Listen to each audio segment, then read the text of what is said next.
निश्चय जानो कि यहोवा ही परमेश्वर है, उसी ने हमको बनाया और हम उसी के हैं, हम उसकी प्रजा और उसकी चराई की भेड़ें हैं।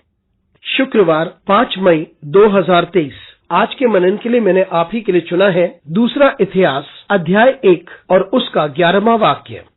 परमेश्वर ने सुलेमान से कहा, तेरी जो ऐसी ही मनसा हुई, अर्थात तूने ना तो धन संपत्ति मांगी, ना ऐश्वर्य और ना अपने बैरियों का प्राण और ना अपनी दीर्घ आयु मांगी, केवल बुद्धि और ज्ञान का वर मांगा है, जिससे तू मेरी प्रजा का, जिसके ऊपर मैंने तुझे राजा नियुक्त किया है, न्याय कर सके। आपका दिन आशीषित हो। जितना हम मांगते हैं उससे ज्यादा परमेश्वर हमें देता है यदि हम दूसरों के लिए मांगे। आइए इस वाक्य पर मनन करते हैं। आज की सुबह का विषय है दूसरों के लिए मांगे। यहाँ वह घटना है जब परमेश्वर सुलेमान के सामने प्रकट होता है और उससे पूछता है, मैं तुझे क्या दूं? और तब सुलेमान ने परमेश्वर से बुद्धि और ज्ञान मांगा ताकि वे उन लोगों के ऊपर राज कर सके जिन्हें परमेश्वर ने उसे सौंपा है। और ये सुनकर परमेश्वर प्रसन्न हुआ और उसने कहा, क्योंकि ये तेरे हृदय में है, यानी तूने अपने लिए कुछ नहीं मांगा, अपने बारे में कुछ नहीं कहा, अपने दुश्मनों के बारे में भी नहीं कहा, लेकिन तूने वो मांगा जिससे दूसरों की सहायता हो सके तेरे द्वारा।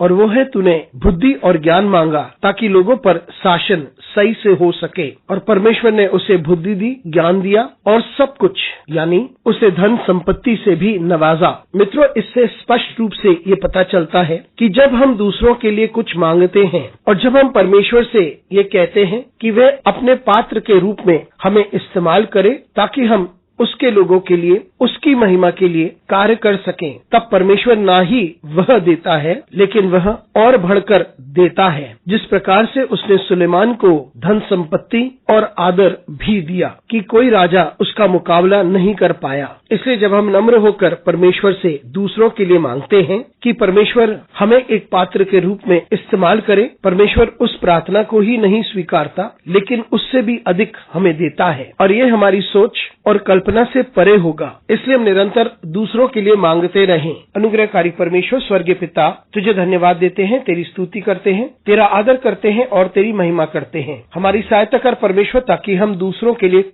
मांगे और तेरी महिमा के लिए हम अपने जीवन को व्यतीत करें। यीशु मसीह के नाम से मांगते हैं, आमीन।